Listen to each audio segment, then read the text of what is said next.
नमस्कार दोस्तों, हमारा चल रहा था उदय सिंह और उदय सिंह के अंदर हम पढ़ रहे थे। किसको पढ़ रहे थे? हम पढ़ रहे थे उदय सिंह को। और उदय सिंह को हमने पिछली क्लास के अंदर पढ़ा था कि 1537 के अंदर इसका क्या होता है, राज्याभिषेक होता है। पिछली क्लास के अंदर मैंने पढ़ाया था। और 1540 के अंदर अपनी पैतृक राजधानी पर अधिकार कर लेता है, चित्तौड़ दुर्ग पर।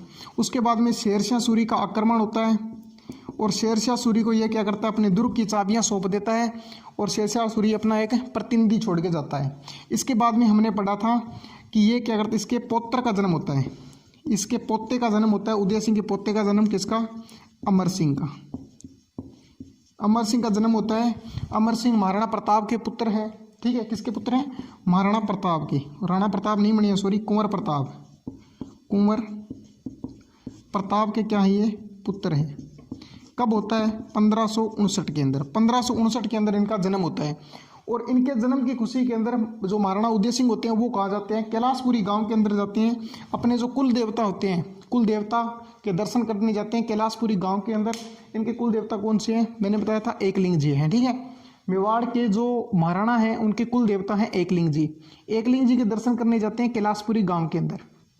वहीं पर अपने सरदारों के साथ में ये क्या करते हैं, विचार करते हैं और कहते हैं कि चित्तौड़ दुर्ग वो है सुरक्षा की दृष्टि से इतना सुरक्षित है वो नहीं है। तो ये क्या करते हैं, नया नगर बसाने के लिए सोचते हैं। तो एक नया नगर बसाया जाता है। कब? 1559 के अंदर ही एक नया नगर बसाया जाता है। कौन सा? उदयपुर। 1559 के अंदर इनके पोते का जन्म होता है और 1559 के अंदर ही क्या एक नया नगर बसाया जाता है, उदयपुर। सॉरी, उदय सिंह लिख दिया क्या? उदयपुर। उदयपुर, उदयपुर नगर बसाया जाता है और एक उदय सागर, उदय सागर, उदय सागर तालाब भी बनवाया जाता है। क्योंकि जलापूर्ति के लिए क्या बनाया जाता है? उदय सागर तालाब भी बनाया जाता है। किसके द्वारा? उदय सिंह के द्वारा। उसके बाद में क्या होता है? 1567 और 68, 1567-68 के अंदर क्या होता है? अकबर का आक्रमण होता है।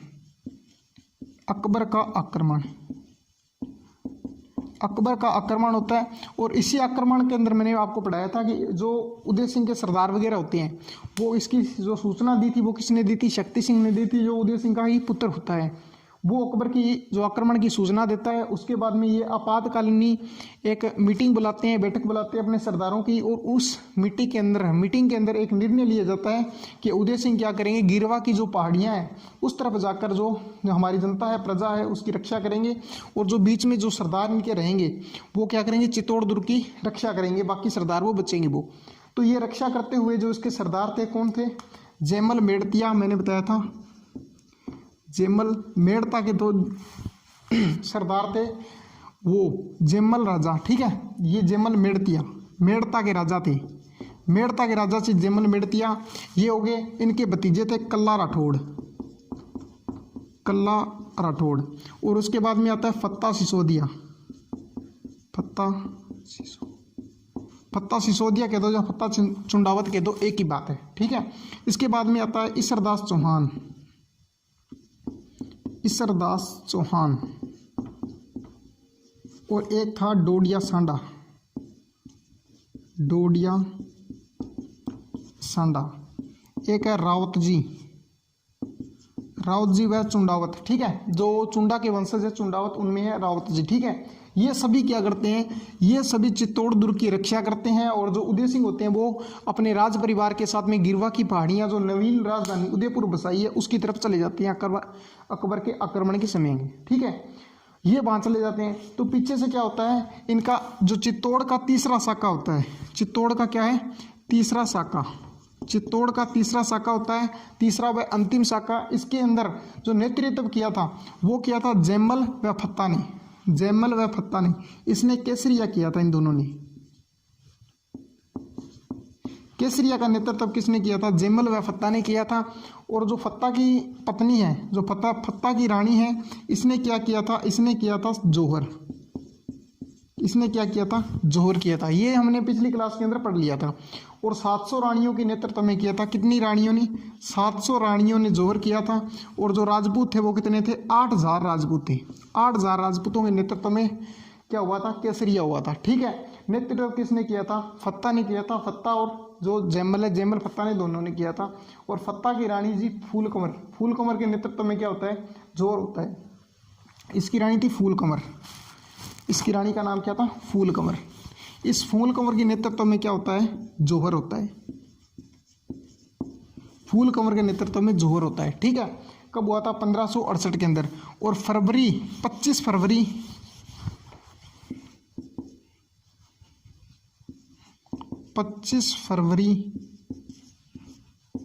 1568 के अंदर चित्तौड़ दुर्ग अधिकार हो जाता है किसका, अकबर का।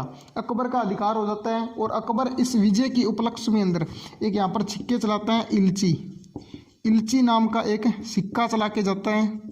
और ये दुर्ग जीतने के बाद में किसको सौंप देता है, असफ खां को सौंप देता है, असफ खां को, असफ खां को इस दुर्ग को सौंप देता है। और जो अकबर की बंदूक है, उस बंदूक का नाम था संग्राम। अकबर की बंदूक का नाम क्या था, संग्राम था। अकबर के हाथी का नाम क्या था, अकबर के हाथी का नाम था हवाई। ठीक है, मान सिंह के हाथी का नाम क्या था, मान सिंह, मान सिंह के हाथी का नाम था मर्दाना। महाराणा प्रताप के हाथी का नाम क्या था, महाराणा प्रताप के हाथी का नाम था राम प्रसाद।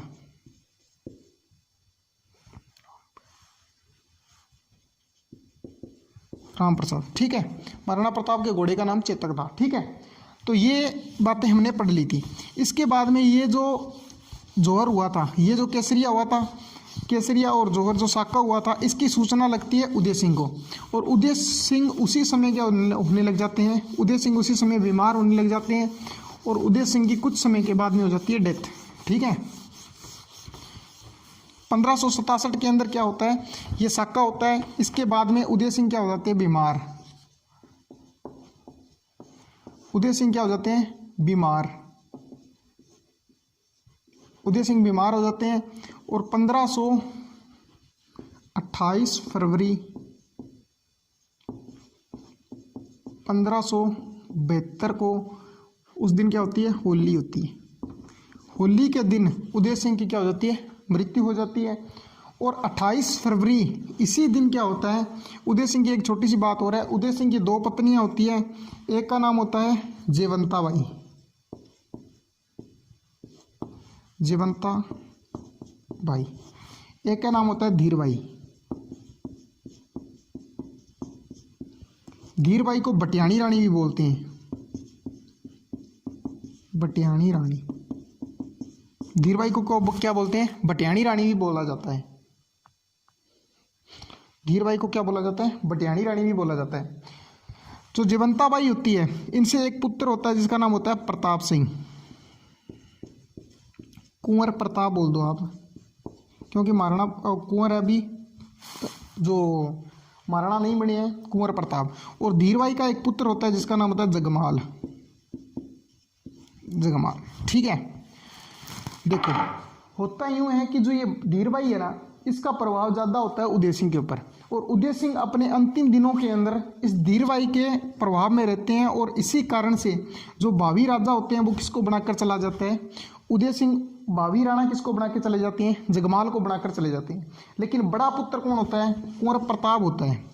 और जब उदय सिंह की डेथ हुई थी, ठीक है, उसी समय जो उदय सिंह का दाह संस्कार हो रहा था, उस समय वहाँ पर कौन नहीं था, जगमाल वहाँ पर नहीं था, कुंवर जगमाल वहाँ पर नहीं थे। और सरदारों के पूछने पर कहा जाता है कि जो जगमाल है, इनका क्या है, कुंभलगढ़ के अंदर क्या हो रहा है, कुंभलगढ़ के अंदर, क्योंकि चित्तौड़गढ़ तो हार चुके हैं, उसके बाद में कुंभलगढ़ के अंदर क्या है, इसका राज्याभिषेक हो रहा था, राज तिलक हो रहा था। इसका क्या है, राज तिलक किया जा रहा था, कहाँ पर, कुंभलगढ़ दुर्ग के अंदर। उसी समय महाराणा प्रताप क्या, जो प्रताप है वो क्या कर रहे थे, जो उदय सिंह है उसका दाह संस्कार के अंदर लगे हुए थे। दाह संस्कार के कार्यक्रम में कहाँ थे, गोगुंदा के अंदर थे। ये सभी कहाँ के थे, गोगुंदा पर थे। यहाँ पर जो सरदार होते हैं वो उनके द्वारा पूछा जाता है कि जगमाल का जो दाह संस्कार के अंदर क्यों नहीं आए, तो उनका क्या हो रहा है, राज्याभिषेक हो रहा है। तो सरदारों को सबको अजीब लगता है भी ये विपरीत स्थिति कैसी है, जो महाराणा प्रताप बड़े हैं तो इनका राज्याभिषेक होना चाहिए था। तो कहते हैं कि जो उदय सिंह है ये क्या किसको राजा बनाकर चले गए, उदय सिंह को, जगमाल को राजा बनाकर चले गए। तो सरदार क्या करते हैं, यहाँ पर कई सरदार होते हैं, जैसे होता है मान सिंह, इसके बाद में आते हैं अखेराज सोनगरा,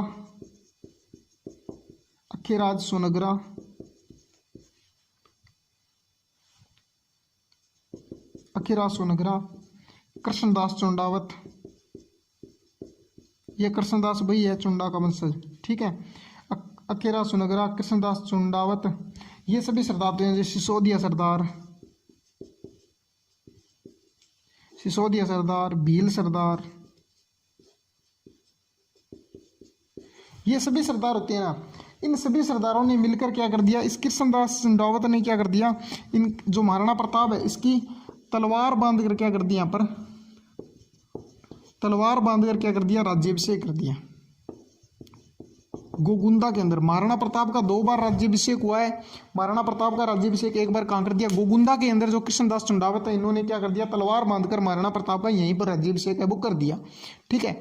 इसके बाद में दाह संस्कार के बाद में ये सभी उसी दिन कहा जाते हैं, कुंभलगढ़ दुर्ग के अंदर जाते हैं। महाराणा प्रताप बाहर रुक जाते हैं। रुकने के बाद में जो सरदार वगैरह होते हैं इन सभी के कहने पर क्या है, इस जगमाल को गद्दी से हटाया जाता है और यहाँ पर महाराणा प्रताप है, किसको, राणा प्रताप को राजगद्दी पर बिठाया जाता है। प्रताप सिंह को क्या किया जाता है, राजगद्दी पर बिठाया जाता है। और उसके बाद में जो राज्याभिषेक हुआ था कुंभलगढ़ के अंदर, राज्याभिषेक दोबारा जो राज तिलक किया जाता है किसका, महाराणा प्रताप का। कहते हैं कि जो दोबारा राज्याभिषेक हुआ था उसके अंदर मारवाड़ से कौन आया था, मारवाड़ से चंद्रसेन भी आई हुई थी, चंद्रसेन, जो रिश्ते में महाराणा प्रताप के क्या लगते थे, मामा लगते थे। और जो मारवाड़ के जो चंद्रसेन है ये क्या है, इनको बोला जाता है मेवाड़ प्रताप, मारवाड़ का प्रताप, इनको क्या बोला जाता है, मारवाड़ का प्रताप,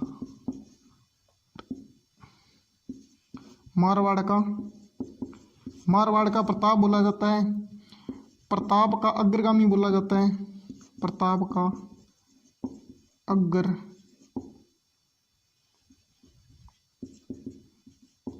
अग्रगामी बोला जाता है। और बोला बुला विसरा राजा बोला जाता है, बुला विसरा राजा बोला जाता है, ठीक है। कई नामों से इसे पुकारा जाता है, किसको, चंद्रसेन को। चंद्रसेन भी यहाँ पर आए हुए थे। तो यहाँ पर क्या कर दिया जाता है, महाराणा प्रताप का क्या कर दिया जाता है, राज्याभिषेक। अब हम किसको पढ़ेंगे, जो सेपरेट पढ़ना है वो महाराणा प्रताप, वीर शिरोमणि महाराणा प्रताप को पढ़ना है। महाराणा प्रताप एक महान शासक है, तो इनका राज्याभिषेक भी याद रखना पड़ेगा, क्योंकि महाराणा प्रताप ही एक ऐसे राजा हैं जिनका राज्याभिषेक आज तक पूछा गया है। राज्याभिषेक वगैरह हैं, जो शासन काल वगैरह हैं, इनकी एक एक सूचना है, एक एक जो बात है वो मेन है, परीक्षा की दृष्टि से इम्पोर्टेंट चीज़ है। किस, कौन, महाराणा प्रताप। देखो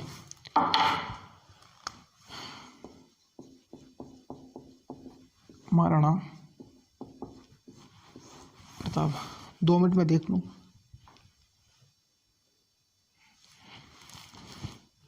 महाराणा प्रताप, देखो महाराणा प्रताप का यदि मैं जन्म की बात करूं तो इनका जन्म हुआ था कुंभलगढ़, जहां पर इनका जन्म हुआ है कुंभलगढ़ के अंदर जो है क्या है, एक कटारगढ़ लघु दुर्ग है। कटारगढ़ क्या है, एक लघु दुर्ग है। और इसी लघु दुर्ग के अंदर एक महल बना हुआ है, बादल महल।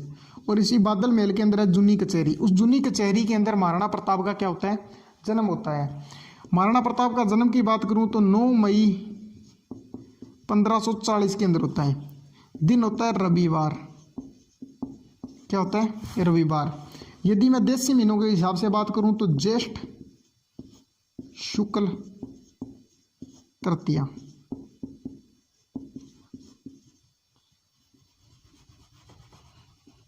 ज्येष्ठ शुक्ल तृतीया, ठीक है। विक्रम संवत 1597, ठीक है, विक्रम संवत 1597। यदि महाराणा प्रताप का पिता आपको पता ही है, उदय सिंह, माता जीवंताबाई,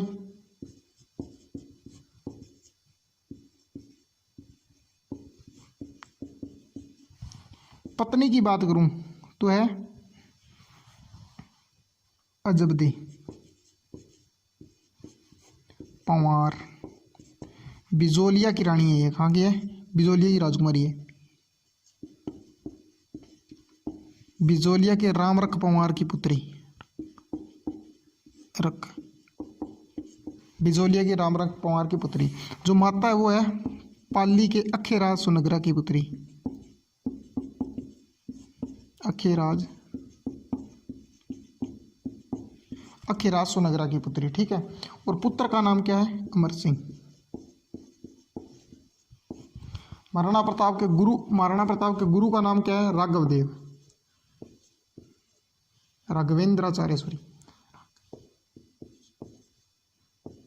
राघवेंद्र आचार्य, ठीक है। और उन्हें शास्त्र विद्या की जो शिक्षा दी थी, किसकी? शास्त्र विद्या की जो शिक्षा दी थी वो किसने दी थी? जयमल मेड़तिया, जयमल मेड़तिया, ठीक है। ये तो महाराणा प्रताप की ऐसी बातें हैं जो हमेशा याद होनी चाहिए। कोई भी परीक्षा की आप तैयारी करो तो कई बार तो ये सीधी सीधी बातें पूछ ली जाती है, ठीक है। ये तो महाराणा प्रताप की क्या है, सीधी सीधी जो इंपॉर्टेंट बातें हैं वो है। देखो, महाराणा प्रताप बचपन से किसके साथ रहे हुए थे? भीलों के साथ में रहे हुए थे। जो भीलों के बच्चे हैं उनके साथ में रहे हुए थे। और भील अपने छोटे बच्चों को क्या कहते हैं? किक्का कहते हैं, किक्का नाम से पुकारते हैं। तो महाराणा प्रताप के बचपन का नाम क्या है? किक्का है, ठीक है। अब देखो, ये है महाराणा प्रताप की बचपन की बातें, जो इंपॉर्टेंट बातें हैं, जो छोटी छोटी बातें वो है। बाकी महाराणा प्रताप की बहुत सारी बातें हैं, तो आपको ये बात इंपॉर्टेंट याद रखने वाली है। अब देखो आगे बताता हूँ। महाराणा प्रताप के सामने, जब महाराणा प्रताप शासक बने हैं उस समय बहुत सी इनके सामने क्या है? समस्याएं हैं। तो आरंभिक जो समस्याएं हैं उनके बारे में हम आपको थोड़ी सी चर्चा कर लेते हैं। हम क्या करते हैं, आरंभिक जो महाराणा प्रताप की चर्चा है वो है। देखो, महाराणा प्रताप जब शासक बने थे, आरंभ के अंदर जो हम इनकी जो चर्चा की बात करें तो महाराणा प्रताप का क्या है, इससे पहले मैं बात करूं थोड़ी सी इससे पहले बात करूं तो 1567-68 के अंदर एक आक्रमण होता है। किसका? अकबर का। मैंने बताया था, अभी हम पढ़ के आए हैं अकबर का आक्रमण, ठीक है। और इससे थोड़ी सी पहले बात करूं तो 1534 और 35, 1435 और अकबर के अंदर बहादुर शाह का आक्रमण होता है। बहादुर शाह का आक्रमण, ये भी हम पढ़ के आए हैं, ठीक है। इससे पहले की बात करूं तो 1527 के अंदर कौन सा होता है? खानवा का युद्ध। खानवा का युद्ध किस किस के मध्य? सांगा व बाबर के मध्य, ठीक है। ये बातें हम पढ़ कर आए हैं। देखो, अब समय कितना हुआ है? 1527 से लेकर महाराणा प्रताप का राज्याभिषेक होता है 1572 के अंदर। 1572 से लेकर 1597 के मध्य इसका शासनकाल है। अब की बात करूं तो 1572 की बात है। 1572 से लेकर जो 27 है इसके मध्य लगभग 50 साल होते हैं। 50 वर्ष के अंदर लगभग 3 बड़े युद्ध कर चुका है। कौन? मेवाड़। तो जो मेवाड़ की शक्ति है वो काफी कमजोर हो चुकी है, क्योंकि 3 बड़े युद्ध 50 साल के अंदर क्या है? 3 बड़े युद्ध। देखो, यहाँ पर भी महाराणा प्रताप के सैनिक हैं, वो मेवाड़ के सैनिक हैं, वो मारे गए हैं। और यहाँ पर भी देखो तो यहाँ पर बहादुर शाह के समय भी महाराणा प्रताप के जो मेवाड़ के सैनिक वगैरह थे वो मारे गए थे। और 1527 के तो पूछो मत, ये तो ऐसा युद्ध हुआ था जहाँ पर जो राजस्थान है इसका कोई भी ऐसा परिवार नहीं था, कोई भी ऐसी रियासत नहीं थी जहाँ पर से कोई नुकसान ना हुआ हो, ठीक है। क्योंकि महाराणा सांगा के समय, इस समय क्या है, जितने भी राजस्थान की रियासतें हैं वहाँ से सभी से राजा है वो गए हुए थे। तो यहाँ पर जो मेवाड़ है, जो मेवाड़ महाराणा प्रताप को मिला है वो लगभग आधा मेवाड़ मिला है। क्योंकि मैंने बताया था इस समय महाराणा जो आक्रमण हुआ था, इस समय मैंने बताया था एक तो मांडलगढ़ और एक चित्तौड़, ये 2 बड़े दुर्ग तो वैसे जा चुके थे। ये 2 बड़े दुर्ग तो मैंने आपको सीधे सीधे बताए थे कि वो आया था तो पहले मांडलगढ़ को जीता अकबर ने और फिर किसको जीता था? चित्तौड़ को जीता था। तो ये 2 बड़े दुर्ग तो पहले ही जा चुके हैं। तो महाराणा प्रताप को जो मेवाड़ मिला है वो आधा मेवाड़ मिला है। आधे में बात करूं तो यदि मैं मेवाड़ के अंदर देखूं तो मेवाड़ के अंदर हम देखें तो कौन कौन से जिले आते हैं, एक तो राजसमंद आता है, एक चित्तौड़ आता है, एक भीलवाड़ा आता है, और यदि बात करूँ तो उदयपुर आता है, और उदयपुर के बाद में बात करूँ तो राजसमंद आता है। और राजसमंद मैंने 2 बार लिख दिया, सॉरी। एक जिला कौन सा रह गया, प्रतापगढ़ रह गया, प्रतापगढ़ जिले आते हैं। इनमें से मैं बताऊं तो आपको चित्तौड़ मैंने बता दिया, चित्तौड़ का भाग जा चुका है लगभग आधा, और इसके अंदर आधा भाग जब बताऊं तो मैं प्रतापगढ़ का भी जा चुका है, यानी महाराणा प्रताप को आधा मेवाड़ मिला है। और मैं अकबर की बात करूं तो वर्तमान में जो हमारे पास भारत है, वर्तमान में क्या हमारे पास भारत है, इससे भी बड़ा भारत था अकबर के पास में। आप अंदाजा लगा सकते हो भी महाराणा प्रताप के सामने कितनी बड़ी समस्या है ये। एक तो महाराणा प्रताप की शक्ति है, सैनिक शक्ति भी कमज़ोर है, और यदि मैं धन की शक्ति मानूं तो वो भी महाराणा प्रताप की कमज़ोर होगी, ठीक है, क्योंकि इतनी 50 सी छोटी सी जो मतलब वर्ष है उसके अंदर महाराणा प्रताप के जो मेवाड़ है उसने क्या है 3 बड़े युद्ध झेल चुके हैं, और सैनिक शक्ति वगैरह भी कमज़ोर है, आधा मेवाड़ मिला है। मेवाड़ के अंदर ये जिले देख लो कितना एरिया होता है, इतना एरिया का राजा कौन है, महाराणा प्रताप है। और अकबर कितना है, जो वर्तमान में हमारे पास भारत है इससे भी बड़ा भारत था किसके पास में, अकबर के साथ। तो इसके पास में सेना भी बहुत बड़ी होगी, क्या है, सैनिक शक्ति भी काफ़ी बड़ी होगी। और अब महाराणा प्रताप के सामने ये समस्या थी, अब मैं समस्या बताता हूँ आपको।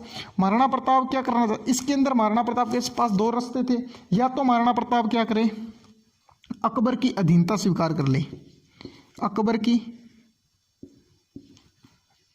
अधीनता स्वीकार करे, या तो अकबर की अधीनता स्वीकार करे और जो बाकी राज्य जी रहे हैं, जो बाकी राज्य अपना जो कर रहे हैं उसी हिसाब से महाराणा प्रताप भी कर ले, ठीक है। महाराणा प्रताप भी उन्हीं के भांति जो अपने ऐश की ज़िंदगी जीना है वो ज़िंदगी जीनी शुरू कर दे, अधीनता स्वीकार कर ले।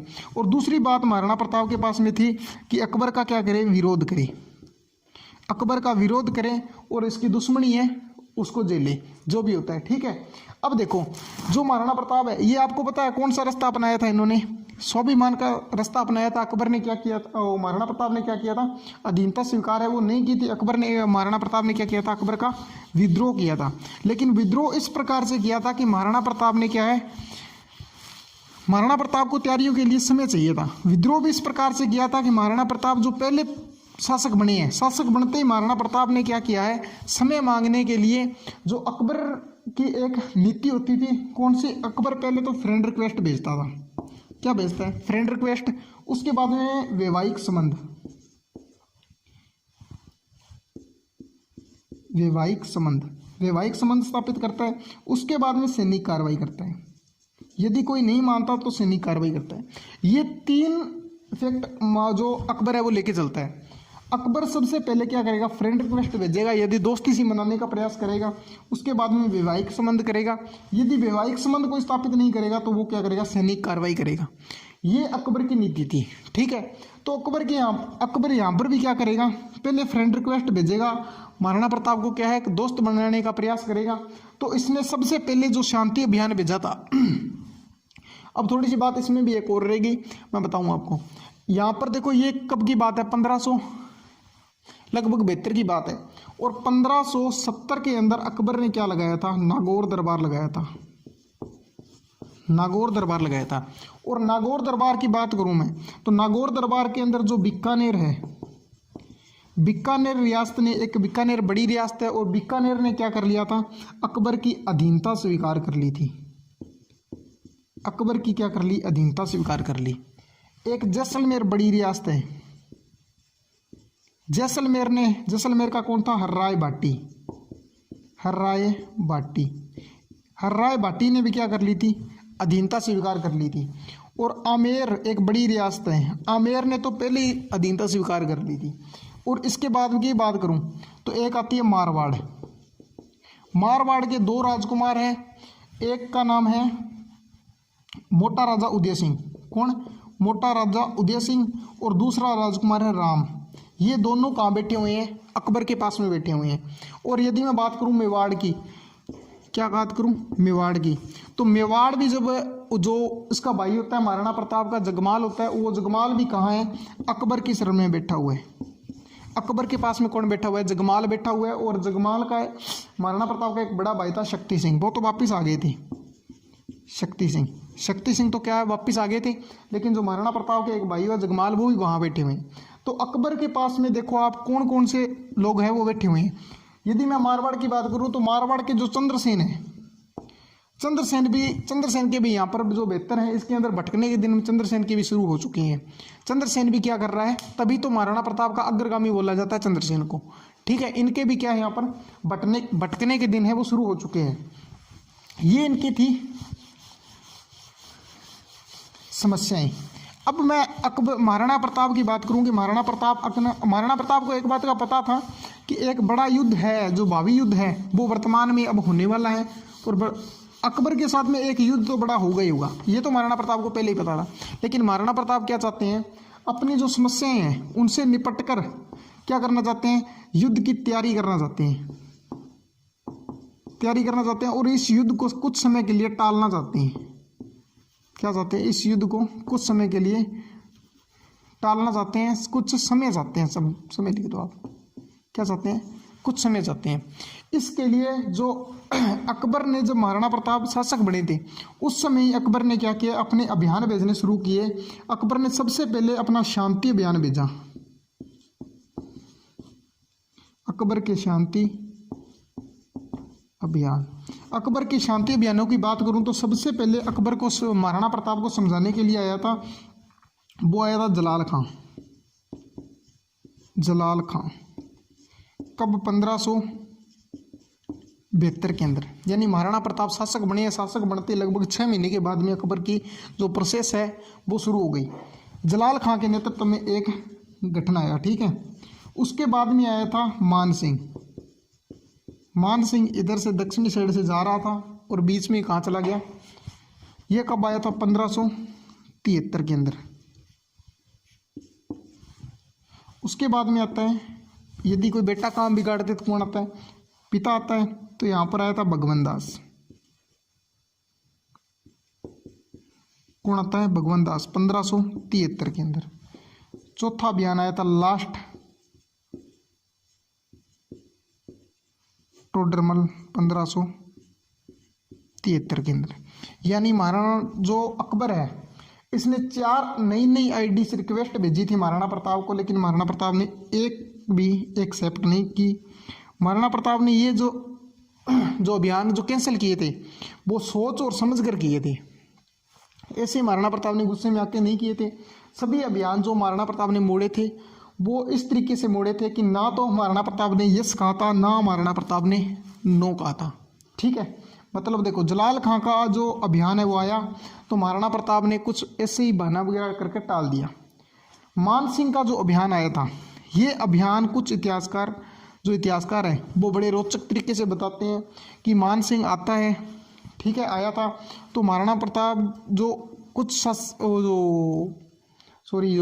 इतिहासकार है वो अलग अलग तरीके से बताते हैं। कुछ कहते हैं ये उदय सागर झील के किनारे इनकी मुलाकात हुई थी, उदय सागर। कुछ कहते हैं पिछोला झील के किनारे हुई थी, कुछ कहते हैं गोगुंदा के अंदर हुई थी, गोगुंदा के अंदर मुलाकात होती है, ठीक है। हम कहाँ मान लेते हैं, ज़्यादातर उदय सागर मानते हैं तो हम भी क्या मानेंगे, उदय सागर मानेंगे। उदय सागर झील के किनारे इनकी मुलाकात होती है, बढ़िया अच्छी चौकी बनाई जाती है, खाने पीने की व्यवस्था की जाती है। लेकिन महाराणा प्रताप नहीं आते, महाराणा प्रताप अपने पुत्र को भेजते हैं, किसको, अमर सिंह को। अमर सिंह आते हैं और जो मान सिंह है ये पूछता है भी महाराणा प्रताप क्यों नहीं आए, ठीक है। जब खाना खाना शुरू करते हैं तो उसी समय पूछते हैं कि महाराणा प्रताप क्यों नहीं आए। तो अमर सिंह का जवाब होता है कि महाराणा प्रताप है वो, उनके जो पिताजी हैं उनके क्या है, तबीयत वगैरह ठीक नहीं है। तो अमर सिंह को कहते हैं, इतने में गुस्सा आ जाता है और अमर सिंह कहते हैं कि जो ये दवाई है ना, इस सर दर्द की है, जो आपके पिताजी की तबीयत खराब है उसकी दवाई मैं लेके आऊँगा, ठीक है, इसकी क्या है दवाई वगैरह मैं लेके आऊँगा। तो वहाँ पर यह कि सामंत बैठा था, उस सामंत ने बोल दिया कि क्या करना, दवाई तो लेके आना लेकिन आते समय अपने फूफा को भी साथ में लेके आना। किसको, समझ गए होगे फूफा कौन है, अकबर की बात कर रही है, ठीक है। क्योंकि जो मान सिंह है इसका फूफा लगता है कौन, अकबर, ठीक है। फूफे को भी लेके आना। तो देखो ये बात जचने वाली सी नहीं है, क्योंकि महाराणा प्रताप ऐसी कोई हरकत नहीं करेंगे जिसके कारण ये युद्ध हो, क्योंकि मान सिंह एक महत्वपूर्ण है, जो है अकबर के लिए एक महत्वपूर्ण योग्य व्यक्ति है। तो इसका अपमान करेंगे तो जाहिर सी बात अभी युद्ध होगा, ठीक है। यदि इसका इंसल्ट करते, यदि इसका अपमान करते तो अगले अभियान के अंदर जो मान सिंह है, मान सिंह के पिता नहीं आते, ये देखो भगवंत दास आए हैं, ठीक है, ये नहीं आते, क्योंकि यदि मान सिंह का अपमान होता तो अगले अभियान के अंदर भगवान दास कभी नहीं आते। तो अगले अभियान के अंदर कौन आते हैं, जो भी बात आप जो मैंने बताना था वो बता दिया, आप अब देख लेना अपने हिसाब से। अगले अभियान के अंदर कौन आया था, भगवान दास आया था। भगवान दास को ही वापिस मोड़ दिया था, और टोडरमल आए थे, टोडरमल को ही कुछ यस न नो का वापिस मोड़ दिया। जब ये दो अभियान आए थे ना, उसी समय ये बात पूरी क्लियर हो चुकी थी कि जो प्रताप है, महाराणा प्रताप है, ये अधीनता स्वीकार नहीं करेंगे। फिर भी अकबर क्या चाहता है, अकबर दुनिया के सामने महान बनने के लिए अकबर ने क्या कर दिया था, फिर भी अकबर क्या चाह रहा है, दुनिया के सामने महान बनने के लिए अकबर ने क्या कर दिया, अकबर ने ये दो बयान और भेजे। कुछ लोग कहते हैं कि अकबर ने 2 साल का महाराणा प्रताप को समय दिया था सोचने के लिए। इसके बाद में कब की बात होगी, 1573 तक बात आ गई। उसके बाद में कहते हैं 2 साल अकबर ने सोचने के लिए दिए थे, महाराणा प्रताप को भी 2 साल और सोच ले, ठीक है। देखो कब की बात है, 1573 तक आ गए। 73 में अभियान भेजा था टोडरमल के नेतृत्व में। 1574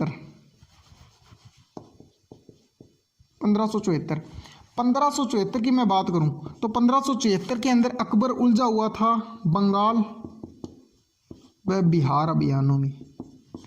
बंगाल व बिहार के अभियानों में उलझा हुआ था अकबर, ठीक है। कोई ये जरूरी नहीं है कि अकबर ने इस तरफ ध्यान नहीं दिया। और 1575 की बात करूं तो 1575 के अंदर मैंने बताया था मारवाड़ का तो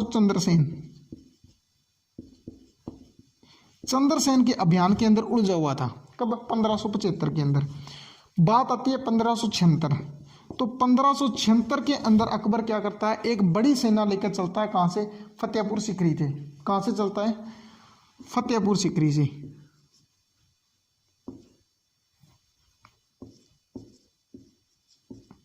फतेहपुर सीकरी, क्योंकि अकबर ने 1571 के अंदर अपनी नवीन राजधानी क्या स्थापित कर ली थी, फतेहपुर सीकरी कर ली थी। फतेहपुर सीकरी से महाराणा वो जो अकबर है वो चलता है एक बड़ी सेना लेकर, और कहाँ पहुँचता है, अजमेर के मैगजीन दुर्ग के अंदर। अजमेर के मैगजीन दुर्ग के अंदर अपनी जो पड़ाव है वो डालता है। और यहाँ पर महाराणा प्रताप के लिए जो युद्ध है, आगे का जो युद्ध है उसकी तैयारियां वगैरह करता है। और अकबर ने क्या किया था, यहाँ पर अकबर ने अपना जो ये युद्ध है, इस युद्ध का जो मुख्य सेनापति बनाया था, क्या बनाया था, मुख्य सेनापति नियुक्त कर दिया था मान सिंह को। और इस मान सिंह मुख्य सेनापति बनाने के बाद में अकबर का बहुत ही यहाँ पर क्या हुआ, विरोध हुआ। क्या हुआ, अकबर का बहुत विरोध हुआ, लेकिन अकबर नहीं माना। अकबर फतेहपुर सीकरी से चला था, तभी अकबर ने सोच लिया था कि मैं अपने जो युद्ध है, इस युद्ध का सेनापति किसी को बनाऊंगा, मान सिंह को ही बनाऊंगा। इस युद्ध का सेनापति कौन बनेगा, मान सिंह बनेगा। अकबर ने यही सोच लिया था, लेकिन अकबर ने ये घोषणा यहाँ ना कर अकबर ने कहाँ आकर की, अजमेर के अंदर आकर ये घोषणा करता है, ठीक है। और सेनापति किसको बना देता है, मान सिंह को बना देता है। अब देखो, मान सिंह यहाँ से अपनी सेना लेके जाता है कहाँ पर, मांडलगढ़। कहाँ पर आता है, मांडलगढ़ के अंदर जो ये मान सिंह है, ये 2 माह रुका। 2 माह रुकने का कारण ये था कि मान सिंह ये देखना चाहता था कि जो प्रताप है ये इतनी बड़ी सेना देखेगा तो देखकर क्या पता जो महाराणा प्रताप है वो पहले ही मान जाए, ठीक है। मान सिंह ये देखना चाहता था कि प्रताप है जो क्या करेगा, पहले अधीनता स्वीकार कर ले। लेकिन जब और एक कारण तो ये माना जाता है, और दूसरा कारण ये माना जाता है कि हो सकता है कि महाराणा प्रताप है वो अपनी सेना लेकर यहीं आ जाए, हमें आगे ना जाना पड़े, ठीक है। तो महाराणा प्रताप जब नहीं आते हैं और ना अधीनता स्वीकार करते हैं तो क्या करता है, मान सिंह अपनी सेना ले जाकर खमनोर गांव में डाल देता है। किसमें, खमनोर गांव। और ये सारी सूचना किसको पहुंच रही है? महाराणा प्रताप, महाराणा प्रताप को पहुंच रही है। और प्रताप अपनी सेना लाकर कहाँ डाल देता है? गोगुंदा में। महाराणा प्रताप अपनी सेना लाकर कहाँ डाल देते हैं? गोगुंदा गांव के अंदर। और जो मान सिंह अपनी सेना लाकर लास्ट में कहाँ डाल देता है? खमनोर गांव के अंदर। देखो, फतेहपुर सीकरी से अकबर चला अपनी सेना लेकर कहाँ आ गया? अजमेर में आ गया। एक बड़ी सेना लेकर आता है कहाँ पर? अजमेर के अंदर। अजमेर के अंदर दुर्ग बना हुआ है अकबर का किला मैगजीन दुर्ग। मैगजीन दुर्ग के अंदर अपनी सेनाएं लाकर डाल देता है। और यहाँ पर अकबर अंतिम युद्ध के लिए निर्णय बनाता है, अंतिम निर्णय देता है कि जो इस युद्ध का जो सेनापति रहेगा, मुख्य सेनापति, वो किसको बनाता है? मान सिंह को बनाता है। और एक अन्य सेनापति बनाता है जिसका नाम होता है आसफ खां। ये वही आसफ खां है जिसको चित्तौड़ दुर्ग के बाद में यहाँ पर चित्तौड़ दुर्ग का कारोबार संभाला छोड़ा था किसने? अकबर ने। ठीक है, उसी आसफ खां को क्या है? मुख्य सेनापति, दूसरा मुख्य सेनापति बनाता है। और यही दूसरा मुख्य सेनापति क्या करेगा? आगे का जो हल्दी घाटी युद्ध होगा, हल्दी जो युद्ध होगा, उस युद्ध का क्या है? हरावल सेना का नेतृत्व करेगा। ठीक है, ये आ गया। उसके बाद में जो मान सिंह चला था सेना लेकर, वो आ गया मांडलगढ़ दुर्ग। मांडलगढ़ दुर्ग के अंदर आया। मांडलगढ़ दुर्ग के अंदर 2 माह तक रुका था। ये चेक कर रहा था कि हो सकता है महाराणा प्रताप क्या करे? अभी अधीनता स्वीकार कर ले। यदि अधीनता स्वीकार नहीं करेगा, युद्ध लड़ने के लिए क्या पता मांडलगढ़ आ जाए, हमें आगे ना जाना पड़े। ठीक है, लेकिन दोनों कार्यों में से कोई काम नहीं होता तो जो मान सिंह है ये अपनी सेना लेता है। और सेना लेकर कहाँ पहुँच जाता है? खमनोर गांव के अंदर पहुँच जाता है। और महाराणा प्रताप इधर से अपनी सेना लेते हैं और सेना लेकर कहाँ चले जाते हैं? गोगुंदा गांव के अंदर चले जाते हैं। इन दोनों के बीच में एक सकड़ा दर्रा होता है। उस दर्रे का नाम होता है हल्दी घाटी। उस दर्रे का नाम क्या होता है? हल्दी घाटी दर्रा। क्योंकि वो दर्रा होता है वो पूर्णतः पीली रंग का होता है। पीले रंग का होने के कारण उसे क्या कहा जाता है? हल्दी घाटी कहा जाता है। उस दर्रे को क्या कहा जाता है? हल्दी घाटी का दर्रा कहा जाता है। अब क्या है? दोनों सेनाएं क्या होगी? आमने सामने। देखो, इधर क्या है? गोगुंदा। गोगुंदा के अंदर कौन है? प्रताप की सेना। ठीक है, इधर कौन सा है? खमनोर। खमनोर के अंदर कौन है? मान सिंह। ये आ गई मान सिंह की सेना। मान सिंह के हरावल सेना का नेतृत्व कर रहा था, हरावल सेना का नेतृत्व कर रहा था आसफ खां। कौन कर रहा है? आसफ खां। ठीक है, मान सिंह के हाथी का नाम क्या है? मान सिंह किस पर बैठा है? हाथी पर बैठा है। और उस हाथी का नाम है मर्दाना। हाथी का नाम क्या है? मर्दाना। और जो चंद्रावल सेना है, चंद्रावल सेना, इस चंद्रावल सेना का नेतृत्व कौन कर रहा है? मेहतर खां। मेहतर खां। देखो, हरावल सेना होती है, हरावल सेना के पॉजिटिव होती है कौन सी? दूसरी, चंद्रावल सेना। और इस चंद्रावल सेना का नेतृत्व कौन कर रहा है? मेहतर खां। हरावल सेना का जो आगे की सेना होती है ये हमेशा ही मजबूत सेना होती है, एक तकड़ी सेना होती है, गजब ऐसम सेना होती है। कौन सी? जो हरावल सेना। ये हरावल सेना का नेतृत्व कर रहा है ये। और मान सिंह के साथ में एक इतिहासकार आया था जिसका नाम था बेदाइनी। एक इतिहासकार भी आया हुआ था। ये बेदाइनी इतिहासकार की हम आगे इसी युद्ध के अंदर इसी की जो लिखी हुई बातें हैं वो फॉलो करेंगे। ठीक है, अब देखो, प्रताप है। प्रताप की सेना के बाद बताऊं तो प्रताप किस पर बैठे हुए हैं? घोड़े का नाम है चेतक। चेतक। और इसी के साथ में लड़ रहे हैं भामाशाह। एक खड़े हुए भामाशाह। ठीक है, और महाराणा प्रताप के जो हरावल सेना है, महाराणा प्रताप की हरावल सेना है, इसका नेतृत्व कौन कर रहा है? हाकिम खां सूर। हाकिम खां सूर। ठीक है, कृष्णदास चुंडावत।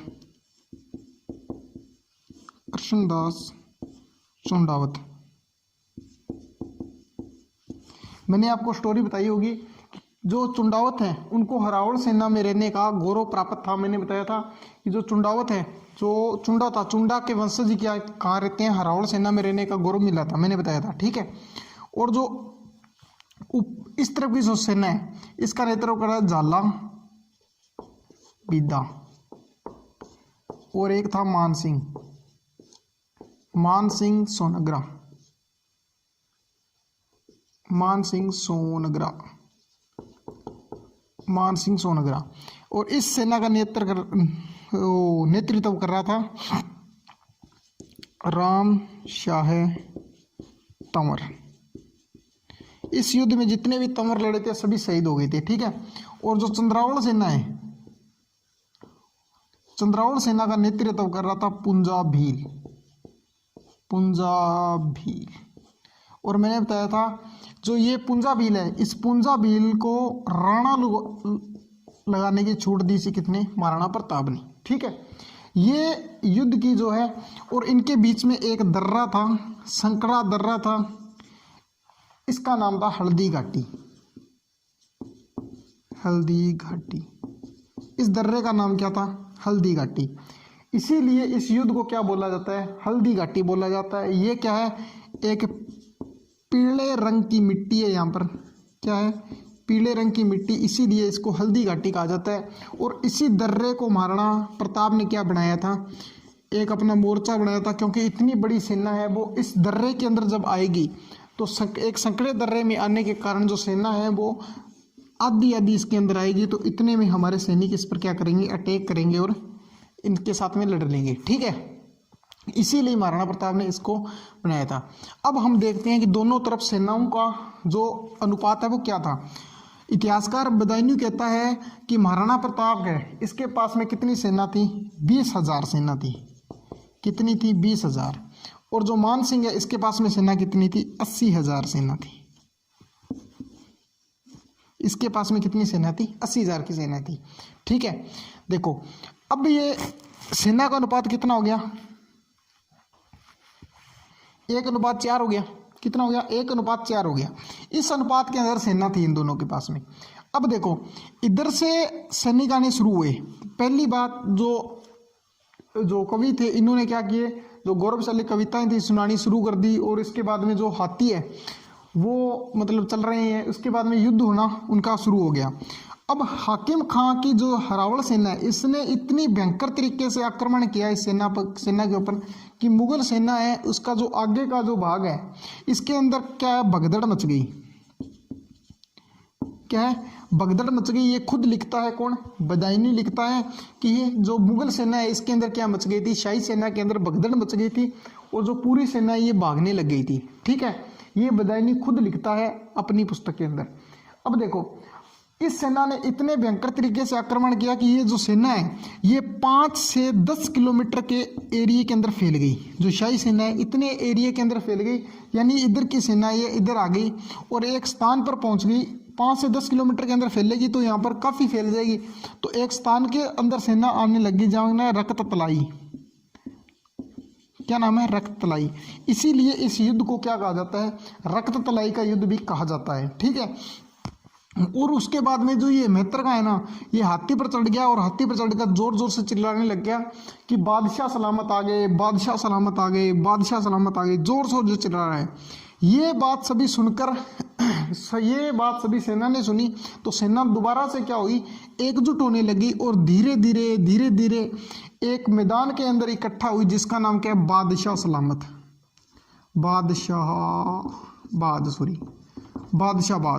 इस मैदान के अंदर इकट्ठा होने लग गई, धीरे धीरे ये सेना इकट्ठी होने लगी। इसीलिए इसको बादशाहबाद का युद्ध भी कहा जाता है। और आप देखोगे ना महाराणा प्रताप के जो चित्र देखोगे उसके अंदर एक नदी गुजरती है ऐसे, ठीक है, दिखाई हुई होगी नदी। उस नदी के कारण, वो नदी कौन सी है, बनास। इसीलिए इसको बनास का युद्ध भी कहा जाता है, ठीक है। अब ये सेना दोबारा क्या होगी, एकत्रित होने लग गई। और जो पहला पड़ाव था, बदायूं खुद लिखता है कि जो पहला पड़ाव था, पहले पड़ाव के अंदर महाराणा की जो सेना थी, इसने हमारी जो शाही सेना थी, शाही सेना की क्या करती थी, हालत खराब कर दी थी। उसके बाद में जो दूसरा पड़ाव चलेगा, दूसरे पड़ाव के अंदर क्या चलेगा, हाथियों का युद्ध चलेगा। हाथियों का युद्ध क्या चलेगा, हाथियों का युद्ध। इस युद्ध को हाथियों का युद्ध भी कहा जाता है। क्या कहा जाता है, बहुत से उपनाम है इस युद्ध की। इसको क्या कहा जाता है, हाथियों का युद्ध भी कहा जाता है। देखो इधर से महाराणा ने एक हाथी निकाला जिसका नाम क्या था, लूणा। ठीक है, इस लूणा हाथी से लड़ने के लिए शाही सेना ने एक हाथी निकाला, गजमुक्ता। कौन सा हाथी निकाला, गजमुक्ता। कहते हैं कि ये दोनों हाथी लड़ रहे थे और लड़ते लड़ते ये भी वापस आ गया और ये भी वापस चला गया। इसके बाद में महाराणा ने एक इंपॉर्टेंट हाथी निकाला जिसका नाम था राम प्रसाद। क्या नाम था, राम प्रसाद। जो मैंने बताया था महाराणा प्रताप का हाथी था खुद का, राम प्रसाद। ठीक है, इधर से एक हाथी निकाला इन्होंने जिसका नाम था रणमंदिर। क्या नाम था, रणमंदिर। अब ये दोनों हाथी लड़ रहे हैं और ये रणमंदिर से कंट्रोल नहीं हो रहा, तो शाही सेना ने एक हाथी और निकाला जिसका नाम था गजराज। कौन सा हाथी निकाला, गजराज। ये दोनों हाथी इस राम प्रसाद से लड़ रहे हैं और लड़ते लड़ते क्या हुआ, इस राम प्रसाद का जो महावत था जिसका नाम था प्रताप तंवर, प्रताप सिंह तंवर, इसको एक तीर आकर लगा और ये महावत क्या गया, नीचे गिर गया घायल होने के कारण। और जो ये राम मंदिर है इसका जो महावत था वो किस पर आ गया, पीर प्रसाद पर आ गया। और राम प्रसाद आ गया। राम प्रसाद पर आने के बाद में इसको क्या कर लिया, कंट्रोल कर लिया और ये मुगलों के हत्थे चढ़ गया। शाही सेना में किसको मिला लिया। फिर कहते हैं कि इस हाथी ने इतनी भयंकर तरीके से आक्रमण किया था कि शाही सेना के 5000 सैनिक मार दिए थे इसने, शाही सेना के 5000।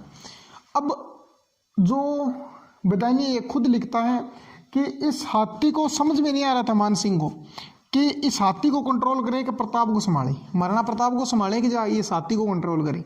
ठीक है, तो देखो युद्ध चल रहा है और बीच में ही जो बदायूनी है ये बोल रहा है कि युद्ध चल रहा है, चलते चलते मुझे ये समझ नहीं आ रहा कि हमारी सेना कहाँ लड़ रही है। ये खुद लिख रहा है, वैसे लिखते लिखते फेंक भी रहा है बड़ी बड़ी, बोल रहा है भी मैंने भी कई काफिरों को, जो क्या बोलते हैं इसको, कई काफिरों को मारा। ठीक है, बीच बीच में बोल रहा है, लेकिन ये कोई काफिर वगैरह ये धर्म युद्ध नहीं था। ठीक है, बीच में लिख रहा है और यदि इसके 2-4 पढ़ जाए तो वापस जाकर लिखने लग जाए, वरना करे यहाँ पर दोनों काम कर रहा है। ठीक है, तो ये लिख रहा है कि मुझे समझ नहीं आ रहा। और मैंने किसको पूछा, आसफ खां से पूछा कि आसफ खां हमारी सेना कौन सी है और उन मतलब मुगलों की सेना कौन सी है और दूसरी सेना, क्योंकि राजपूत भी इनकी सेना में थे, तो उनकी सेना कौन सी है। तो क्या है, आसफ खान ने बोला कि तुम क्या करो, तुम तो बस तीर चलाते जाओ। ठीक है, जो भी मरेगा, जो हमारा जो इस्लाम है, इस्लाम को तो फायदा ही होगा, जो कोई भी मरे, कोई भी राजपूत मरेगा तो हमारे इस्लाम को क्या है, फायदा होगा। ये सोचते इनकी। देखो ये खुद लिख रहा है कौन, बदायूनी। ठीक है, अब देखो इतने में क्या हुआ, जो हाथियों का युद्ध चल रहा था उसी समय क्या हुआ, जो मान सिंह है, ये मान सिंह क्या है, अपने जो हाथी है ना मर्दाना, इसके महावत को पीछे हटाता है और आप खुद हाथी, जो हाथी है इसको सवार है, खुद चलाने लग जाता है। इतने में नजर पड़ती है महाराणा प्रताप की किसके ऊपर, मान सिंह के ऊपर। और महाराणा प्रताप चटक को एड लगाते हैं और ये चटक कहाँ चला जाता है, मान सिंह के पास। और महाराणा प्रताप क्या है, मान सिंह के चारों ओर चक्कर लगाते हैं और मान सिंह को बोलते हैं कि मान सिंह प्रताप आ गया, अपनी वीरता दिखाओ। तो मान सिंह कहते हैं कि वही दंग रह गया था और महाराणा प्रताप ने चेतक को एड लगाई और चेतक दोनों जो अपने पांव थे वो दोनों पांव टिका दिए थे, जो मर्दाना इसका हाथी था, हाथी के ऊपर दोनों पांव का टिका दिए, हाथी के ऊपर दोनों पांव टिका दिए थे। और महाराणा प्रताप ने कहते हैं भाले से इतने भयंकर तरीके से वार किया कि जो मान सिंह का जो महावत था वो महावत मारा गया। ठीक है, महावत मरते ही महाराणा प्रताप को ऐसे लगा कि मान सिंह तो लगता है मारा गया। और जब चेतक ने अपने दोनों पांव वापिस हटाए थे, उस समय क्या है कि मर्दाना हाथी है उसके क्या बंधे हुए थे, जो सूंड है उस पर खंजर बंधे हुए थे और उस खंजर के कारण जो चेतक है इसके पाँव में जो पाँव कट गया था। लेकिन जब पांव कटे थे तो चेतक ने एहसास नहीं होने दिया महाराणा प्रताप को कि इसके चोट आई है, जख्मी हो चुका है, घायल हो चुका है। ये सब जो सीन है इतना बड़ा, ये सीन कौन देख रहा था? ये जालाबिदा देख रहा था। और जालाबिदा को लगा कि महाराणा को जो मुगल सेना ये घेर रही है, शाही सेना क्या है, घेरा लगा रही है। तो बिदा बीच में आते हैं और आकर महाराणा प्रताप से क्या है, राजमुकुट ले लेते हैं और इनसे कहते हैं भी आप यहाँ से निकलो, यदि आप सुरक्षित रहोगे तो हमारा जो मेवाड़ है वो भी क्या रहेगा, सुरक्षित रहेगा। और सुरक्षित यहाँ से किसको निकालते हैं, महाराणा प्रताप भी इनकी बात मानते हैं और बात मानकर यहाँ से निकल जाते हैं। और लगभग युद्ध से 2 मील दूर एक दर्रा होता है, उस दर्रा को पार कराता है कौन, चेतक इनको पार कराता है। और जिस स्थान पर जाकर चेतक गिर जाता है उस स्थान का नाम होता है उस स्थान का नाम होता है बलीचा। बलीचा नामक स्थान पर चेतक जाकर गिर जाता है। ठीक है, अब देखो एक स्टोरी आती है, आपने सुनी होगी, एक कविता के अंदर भी आता है कि जब महाराणा प्रताप अपने जो घोड़ा है चेतक, इसकी जो शीश है वो अपने मतलब अपने जो गोदी है उसमें रखकर रो रहे थे, उस समय क्या है कि उनको एक कविता सुनाई दी थी। वो कविता कौन गा रहा था, इनका भाई शक्ति सिंह गा रहा था। जो शक्ति सिंह का है मैंने बताया था, शक्ति सिंह कहाँ चला गया था, अकबर की शरण में चला गया था। वह इस कविता को गा रहा था और कहते हैं कि जो मुगल सेना है उनके 2 सैनिक थे, वो उनका पीछा कर रहे थे, किनका, महाराणा प्रताप का। और उन दोनों सैनिकों को मार दिया था किसने, शक्ति सिंह ने। और शक्ति सिंह ने आकर अपने भाई था जो महाराणा प्रताप, इनसे आकर क्षमा मांगी और उनको अपना घोड़ा भी दिया और उनको कहा था कि मैं अभी वापस जा रहा हूँ लेकिन मैं अभी आपके साथ हूँ, मुझे अपनी गलती का एहसास हो गया है। ये बातें सभी एक कविता के अंदर आती है। ठीक है, लेकिन माना जाता है कि जो शक्ति सिंह थे वो चित्तौड़ के तीसरे साके के समय, चित्तौड़ का तीसरा साका हुआ था ना, उस साके के अंदर शहीद हो गए थे। ये दोनों बात हो सकता है ये बात सच भी हो, लेकिन ज़्यादातर माना जाता है भी तीसरे साके के अंदर शक्ति सिंह शहीद हो गए थे। ठीक है, तो ये बात भी सच हो सकती है भी महाराणा प्रताप को जो सहायता दी थी वो किसने दी थी, शक्ति सिंह ने दी थी। लेकिन यहाँ से महाराणा प्रताप निकलते हैं और निकलने के बाद महाराणा प्रताप कहाँ पहुँचते हैं, कोल्यार गांव पहुँचते हैं। कहाँ पहुँचते हैं, कोल्यार गांव पहुँचते हैं। ठीक है, और अपने घायल सैनिकों का क्या करते हैं, घायल सैनिकों का उपचार करते हैं। यहाँ से पीछे से क्या होता है, एकदम सैकड़ों तलवारें आती हैं और झालाबिदा क्या है, लड़ते हुए महाराणा प्रताप का राजमुकुट ले हुए क्या होते हैं, घायल मारे जाते हैं। ठीक है, और तंवर भी शहीद, ये लगभग शहीद हो गए थे। और होने के बाद में कोल्यार गांव पहुंचते हैं महाराणा प्रताप के पास में और अपने घायल सैनिकों का उपचार करते हैं कौन, महाराणा प्रताप।